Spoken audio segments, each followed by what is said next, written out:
کیمه سوزی درونی داری سوزان.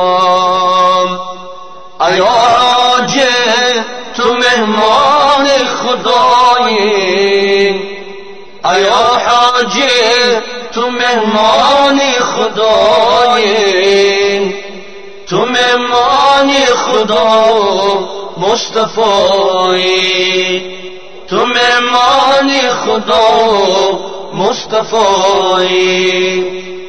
توافی خانه بهری هر مسلمان، به عمر یک بار فرض آمد ز سلطان.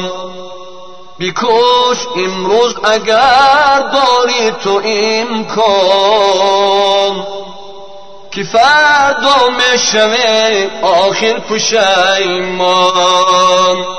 ای حاجی تو مهمان خدایی، ای حاجی تو مهمان خدایی، تو مهمان خدا مصطفی، تو مهمان خدا مصطفی.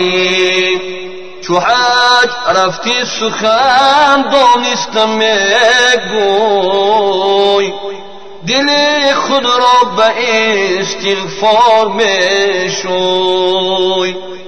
مده دشنام مزن گپ های ناخوش